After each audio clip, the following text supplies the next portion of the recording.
Me llamo Adrián.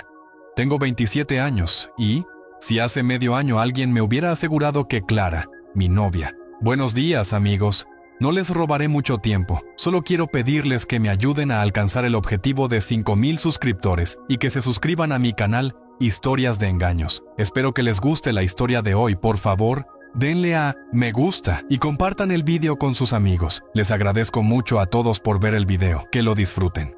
La mujer con la que imaginaba un futuro. Acabaría ridiculizándome delante de un restaurante lleno. Seguramente me habría reído en su cara. Incluso habría pensado que exageraba. Sí, nuestra relación tenía roces, como todas. Al menos eso era lo que me repetía cada vez que Clara soltaba uno de esos comentarios suyos. Al principio parecían bromas, luego dejaron de parecerlo. Como cuando me presentaba a sus amigos con una sonrisa torcida. Este es Adrián, no es rico, pero se esfuerza. O cuando yo aparecía con flores, y ella levantaba los ojos al techo. ¿De verdad sigues pensando que esas cosas me impresionan? Mirándolo ahora con perspectiva, las señales siempre estuvieron ahí. Simplemente yo decidí ignorarlas. Llevábamos 1 año y medio juntos cuando todo empezó a romperse. Clara había crecido en un mundo distinto al mío. Uno donde los cumpleaños significaban escapadas de lujo, no una cena en el restaurante favorito del barrio. Su vida estaba llena de vuelos en primera clase, bolsos de diseñador, y cenas carísimas un martes cualquiera. La vida es demasiado corta para comer barato, dijo una vez mientras apartaba un menú con gesto de desprecio. Yo, en cambio, era normal. Ingeniero mecánico, buen sueldo, beneficios decentes, pero nada de fortunas. Podía pagar una buena cena sin problema, claro. Lo que no podía hacer era comprarle un Chanel cada vez que tenía un mal día. Aún así, Clara seguía conmigo. Decía que me quería, aunque, siendo honesto, a veces parecía que lo que realmente le gustaba era tener a alguien que la adorara. Cada vez que insinuaba que quizá yo no estaba a su altura, ella se reía. Eres demasiado sensible. Y de algún modo, acababa sintiéndome culpable por siquiera plantearlo. Entonces llegó ese viernes por la noche. Clara llevaba todo el día de mal humor. Mensajes cortos, respuestas secas. Suspiros interminables cada vez que intentaba iniciar conversación. Propuse salir a cenar. Pensé que cambiar de ambiente podría suavizar las cosas. Aceptó, pero el tono dejó claro que lo hacía como si me estuviera concediendo un favor. Elegí un pequeño restaurante italiano en el centro. Luces cálidas, velas, música suave. El tipo de sitio que eliges cuando quieres demostrarle a alguien que te importa. Incluso hice reserva. Para cualquiera que me conozca, eso ya es un acontecimiento, porque normalmente improviso todo. Creí que quizá ese detalle la haría retroceder de esa línea invisible que últimamente parecía empeñada en cruzar. La noche empezó rara. Clara pasó casi todo el tiempo mirando el móvil. Solo levantaba la vista para soltar algún comentario cargado de veneno. ¿En serio has pedido lasaña? ¡Qué básico! Intenté reírme. Cambié de tema. Le pregunté por su semana, por el trabajo, por sus amigas. Respuestas de una sola palabra. Frías. A mitad de la cena comprendí algo incómodo. Ni siquiera lo estaba intentando. Simplemente había decidido desconectarse. Y entonces ocurrió. Ni siquiera recuerdo exactamente qué dije. Probablemente algo ingenuamente optimista. Algo como, podríamos organizar un viaje pronto, solo nosotros dos. Clara dejó el tenedor sobre el plato. Clac. El sonido resonó más de lo que debería. Se reclinó en la silla. Soltó un suspiro largo, exagerado. Luego puso los ojos en blanco, como si aquello fuera un auténtico sufrimiento. Una sonrisa torcida apareció en su cara, y habló, lo suficientemente alto para que las mesas cercanas lo escucharan. Tienes suerte de que alguna vez haya salido con alguien como yo. El tiempo pareció detenerse. Varias personas giraron la cabeza. En la mesa de al lado alguien incluso se atragantó con su bebida. Yo me quedé mirándola, inmóvil. Clara ya estaba cogiendo su bolso. Se levantó. Arrojó la servilleta sobre la mesa como si estuviera cerrando un capítulo. Luego añadió, casi como si acabara de recordarlo. Ah, y por cierto, tú pagas esto. Se dio la vuelta y caminó hacia la salida. tacones firmes, la espalda recta, como si estuviera desfilando. La puerta se cerró tras ella, y yo me quedé allí sentado, durante varios segundos. Alrededor, el restaurante murmuraba en voz baja, miradas rápidas, cuchicheos. Sentí el calor subir por mi cara, el pecho se me cerró, y en ese momento entendí algo. Aquella humillación no era el final de la historia. Todos mis instintos me gritaban lo mismo. Levántate, ve tras ella, exige explicaciones, arregla esto de alguna manera. Era lo que siempre hacía, pero ocurrió algo extraño. No me moví. Al contrario, sonreí. Una sonrisa auténtica, la primera en meses que no salía forzada ni incómoda. Tomé el tenedor y seguí comiendo mi lasaña, despacio, sin prisa. Cada bocado sabía mejor que el anterior, como si, en lugar de pasta, estuviera probando libertad. El camarero se acercó con cautela, como si esperara que montara un espectáculo. Simplemente le di mi tarjeta, dejé una buena propina y salí a la noche. El aire fresco me golpeó la cara, y por primera vez en mucho tiempo me sentí ligero. Llegué a casa, dormí profundamente, y por la mañana empezó el verdadero espectáculo. Cuando abrí los ojos, mi móvil mostraba 14 llamadas perdidas de Clara. 14. Debajo había una avalancha de mensajes. ¿Podemos hablar? No iba en serio. Estás exagerando. Por favor, contesta. He cometido un error. Cada mensaje llegaba más rápido que el anterior, como si sintiera que algo se le escapaba entre los dedos.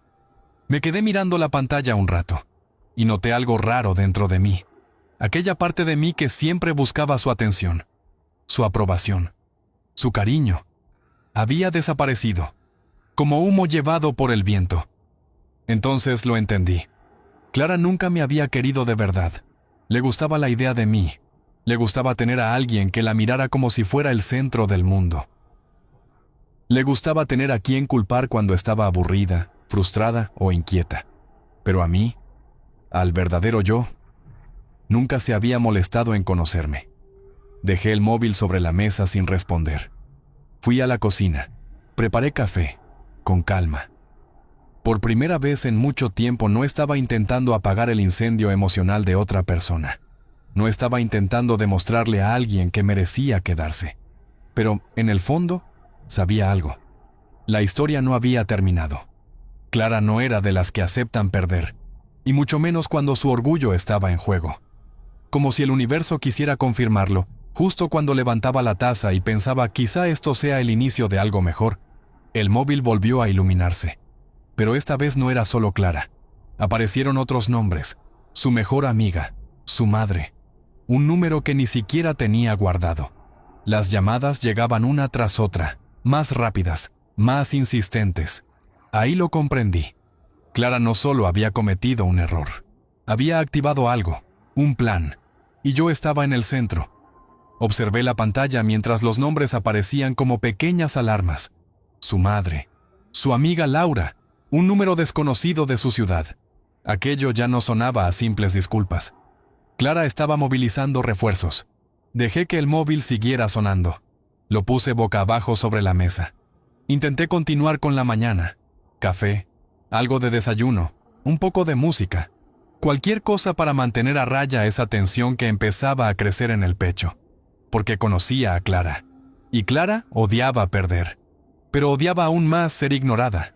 Si no conseguía traerme de vuelta con disculpas, encontraría otra manera. Al mediodía tenía casi 30 llamadas perdidas, docenas de mensajes y varios audios, algunos desesperados, otros furiosos. Un par incluso me acusaban de ser cruel e inmaduro por romperle el corazón de esa forma, romperle el corazón. Esa era la historia que estaba contando.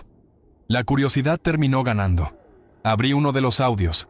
Era de su mejor amiga, Lucía. Adrián, en serio, madura un poco. Clara está destrozada. No ha dejado de llorar desde anoche. La humillaste. La obligaste a pagar toda la cena sabiendo que está pasando un mal momento económico. No puedo creer que la trates así después de todo lo que ha hecho por ti. Llámala y arregla esto. Tuve que sujetar el móvil con fuerza, porque estuve a punto de tirarlo de la risa. ¿Yo la obligué a pagar? ¿Yo? El que se quedó sentado solo mientras Clara salía del restaurante sin mirar atrás. El que pagó la cuenta completa. De alguna forma había logrado girar la historia. Ahora yo era el villano. Ella, la víctima perfecta. Muy propio de Clara. Siempre la incomprendida. Siempre la que merecía más. Y si la realidad no encajaba con su versión, simplemente la doblaba hasta que encajara. Aún así, una parte de mí dudó. Siempre había odiado el drama.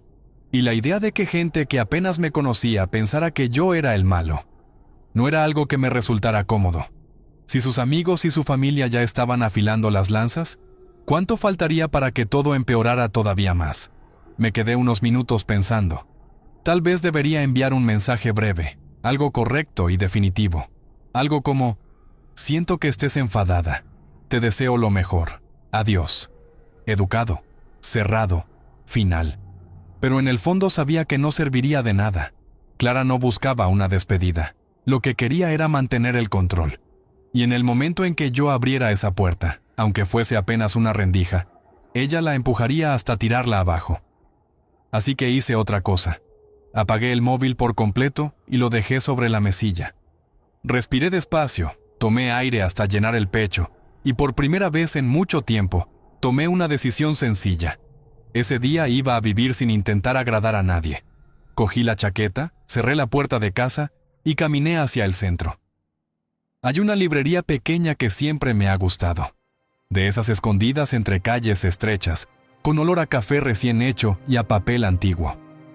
Pasé horas allí dentro, hojeando novelas, probando distintos cafés, hablando con desconocidos que no sabían nada de mí. Para ellos no era el novio de Valeria, era simplemente Marcos, solo yo. Y se sintió bien. No, se sintió correcto. No encendí el teléfono hasta bien entrada la noche. Cuando por fin lo hice, el aparato parecía a punto de estallar. Notificaciones, llamadas perdidas, mensajes, incluso varios correos de voz. Entre todo aquello había también un mensaje de un número desconocido. Solo decía una frase: te vas a arrepentir de esto, te lo prometo. No había nombre, ni firma, no hacía falta. Sabía perfectamente quién lo había enviado. Mientras miraba la pantalla, la idea me golpeó con la fuerza de un puñetazo en el estómago. Clara no había terminado, ni de lejos. Aquello no iba a ser solo una ruptura desagradable, iba a convertirse en una guerra. Me quedé mucho rato mirando ese mensaje. Te vas a arrepentir de esto. No eran exactamente las palabras lo que inquietaba, era la seguridad que transmitían, esa arrogancia fría detrás de la frase, como si ya tuviera algo en marcha y yo fuera demasiado torpe para darme cuenta. Casi podía oír su voz en mi cabeza, cargada de superioridad. Probablemente imaginaba que entraría en pánico, que acabaría llamándola, suplicando, intentando detener el desastre antes de que empezara. Pero algo se había roto aquella noche en el restaurante. No fue una escena dramática, no hubo gritos ni golpes. Fue más bien como el último clic de una cerradura. Silencioso, definitivo. La parte de mí que alguna vez la había querido o necesitado había desaparecido. Y ningún chantaje, amenaza o discurso culpabilizador iba a traerla de vuelta. Aún así, no era tan ingenuo. Clara no era de las que lanzan amenazas vacías. Si no conseguía mi atención haciéndose la víctima, no dudaría en cambiar el guión y pintarme como el culpable de todo. No tenía idea de qué estaba preparando. Pero si ya había involucrado a sus amigos, a su madre e incluso a números desconocidos, estaba claro que pensaba ir mucho más lejos. Yo tenía que estar preparado. La primera señal llegó 2 días después. Estaba en la oficina, concentrado en un proyecto, cuando mi jefe llamó a la puerta.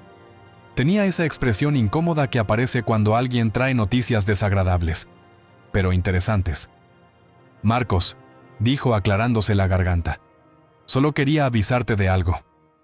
Esta mañana Recursos Humanos recibió un correo anónimo sobre ti. Sentí como el estómago se me hundía. ¿Un correo? Asintió con una mueca. Sí, algunas acusaciones. Nada oficial todavía, pero suficiente para que tengamos que revisarlo.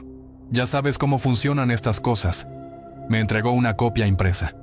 Allí, en blanco y negro, aparecía una serie de insinuaciones desagradables, que yo era emocionalmente inestable, que incomodaba a mujeres en la oficina, que podía ser un problema para el ambiente laboral.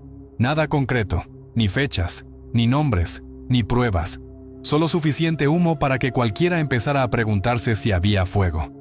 Reconocí el estilo al instante, las frases ambiguas, el tono pasivo-agresivo, las dudas sembradas con precisión. Clara. Había sido lo bastante lista para no mentir sobre nada verificable. No mencionaba a nadie, no daba detalles, no señalaba momentos específicos, solo insinuaciones, las suficientes para que la gente empezara a murmurar. Fue un golpe bajo, no porque temiera perder mi empleo.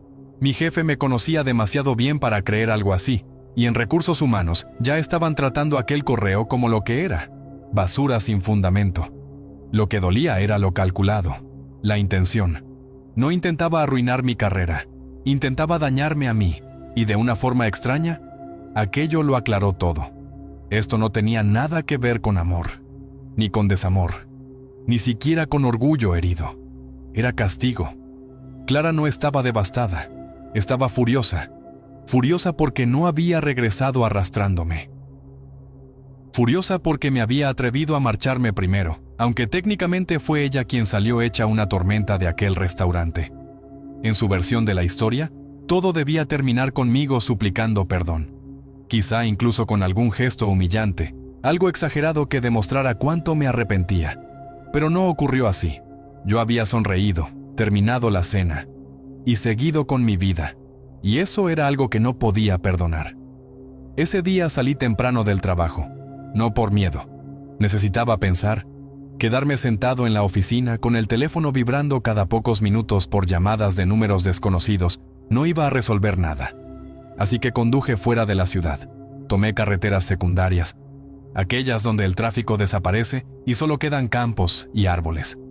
Era principios de primavera y las hojas empezaban a teñir el paisaje de un verde suave. Mientras conducía, repasé todo. ¿Cómo había permitido que alguien como Clara desgastara mi confianza poco a poco? ¿Cuántas veces había justificado su comportamiento? ¿Cuántas veces me repetí que no era para tanto? Que todo el mundo tenía defectos. Recordé también el restaurante. Yo sentado solo en aquella mesa, con medio comedor mirándome como si fuera un perro abandonado. La sensación de estupidez fue casi física.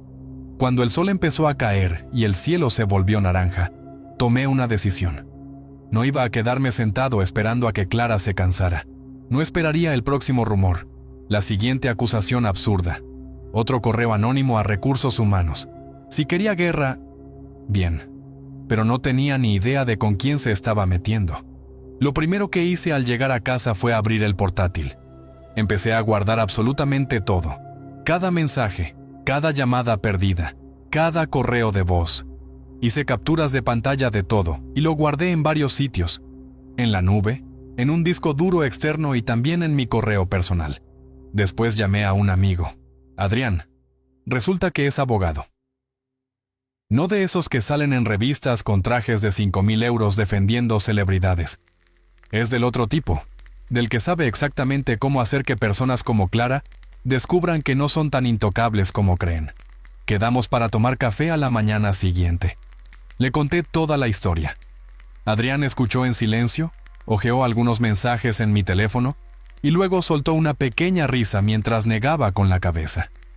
«Tío», dijo, «deberías haber venido antes. Con todo esto podrías enterrarla si quisieras». La idea era tentadora, mucho. Pero una parte más grande de mí no quería venganza por puro placer. Quería tranquilidad.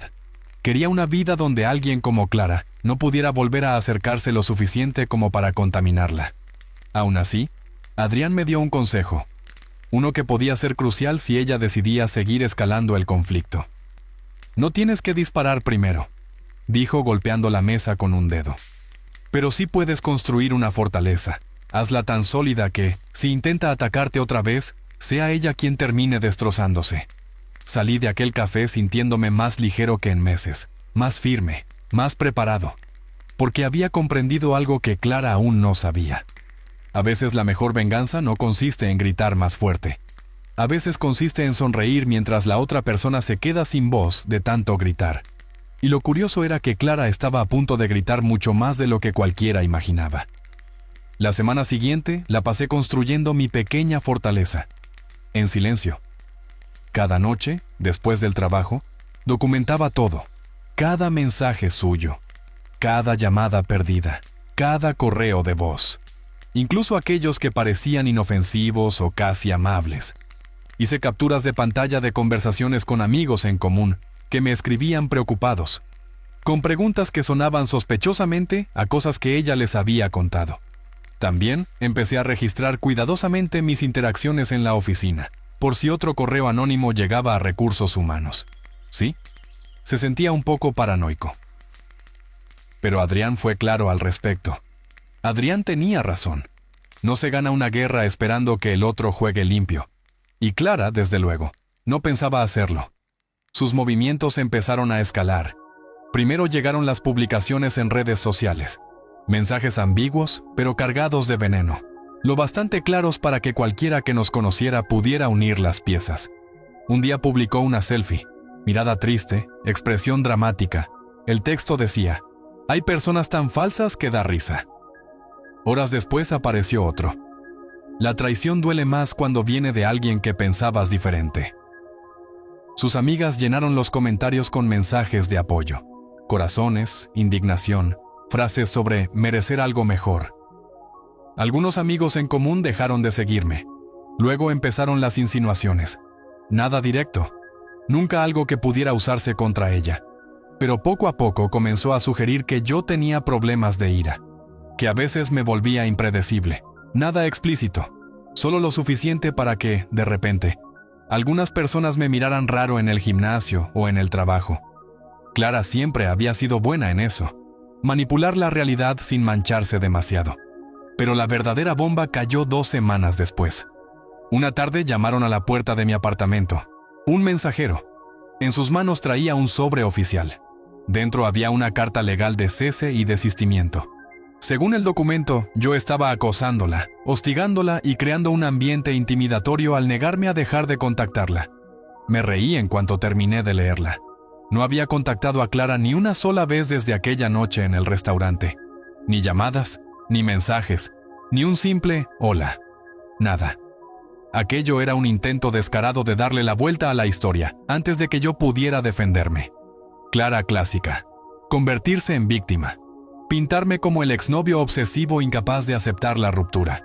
Podía imaginarla perfectamente sentada en el salón con su madre y su mejor amiga, planeándolo como si fuera un drama barato. Lo que Clara no sabía era algo muy simple. Cada intento suyo por contactarme estaba guardado, con hora, con fecha, con copia de seguridad. Las capturas de pantalla contaban la historia real por sí solas. Era ella quien no podía dejarlo.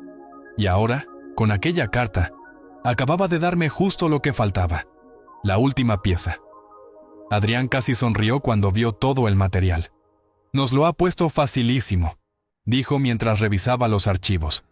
Ya no estamos solo defendiendo, ahora contraatacamos. Ese mismo fin de semana preparó la respuesta. Una contrademanda, acoso, difamación, daños emocionales. Adjuntó absolutamente todo. Los mensajes, los registros de llamadas, las capturas de redes sociales, incluso el informe de recursos humanos que demostraba que las acusaciones contra mí habían sido falsas. No solo pedimos una retractación pública, también reclamamos daños y perjuicios. Y Adrián añadió algo más. Solicitó una orden de restricción, no porque yo necesitara protección, sino porque enviaba un mensaje muy claro. El problema era Clara, no yo. Cuando ella recibió la notificación, fue como si alguien apagara un interruptor. De repente, el aluvión de mensajes se detuvo. Los textos llenos de rabia desaparecieron. Los rumores en el trabajo empezaron a evaporarse. Incluso algunos amigos en común que antes se habían puesto de su lado, comenzaron a escribirme con cautela, como si empezaran a sospechar que quizá no conocían toda la historia. No respondía a ninguno. No hacía falta. Las mentiras de Clara estaban cayendo por su propio peso. El juicio se fijó para dentro de 3 meses. Tiempo de sobra para que ella se retorciera con su propio problema. Sinceramente, ya ni siquiera me importaba si pensaba presentarse. La evidencia en su contra era tan clara que, según Adrián, Podríamos ganar incluso si ni aparecía. Y entonces, aproximadamente un mes antes del juicio, ocurrió algo inesperado. Recibí un mensaje. Era de Laura, la mejor amiga de Clara. La misma que me había dejado aquel mensaje de voz furioso la noche de la ruptura. El texto era breve. Lo siento, no merecías nada de esto. Nada más. Sin explicaciones, sin excusas, sin pedir nada a cambio. Al principio pensé que era una broma, pero poco después descubrí por qué lo había enviado. Al final, las mentiras de Clara terminaron alcanzándola. En algún momento, alguien de su propio entorno, nadie quiso admitir quién, tuvo acceso a todo el material que Adrián había reunido. Capturas, registros, mensajes, todo. Y bastó con que una persona lo viera. La información empezó a circular. Primero de forma discreta, entre comentarios privados. Después con más claridad. La gente comenzó a enterarse de las acusaciones inventadas, de la campaña de insinuaciones en redes sociales y de cómo había intentado poner a medio mundo en mi contra. La historia que ella había contado empezó a deshacerse pieza por pieza.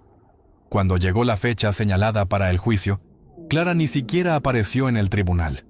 Su abogado envió una propuesta de acuerdo bastante débil.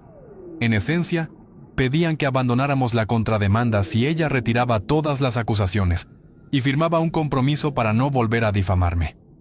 Adrián apenas tardó unos segundos en decidir. Se negó. El caso siguió adelante, y el juez dictó sentencia a nuestro favor sin que ella estuviera presente.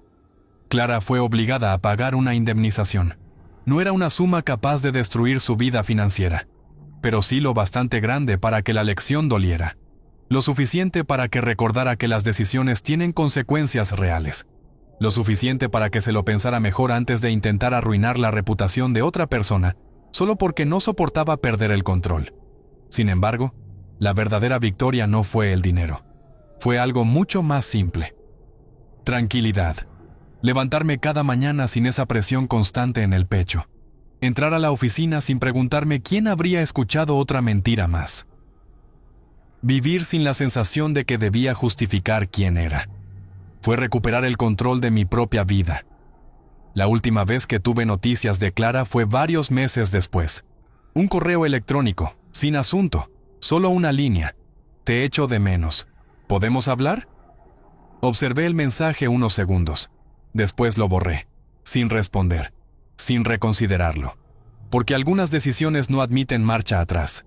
Hay puertas que, cuando se cierran, deben quedarse así. Ese mismo día estaba sentado en una cafetería, con una taza de café entre las manos, revisando planes para un viaje que llevaba años queriendo hacer.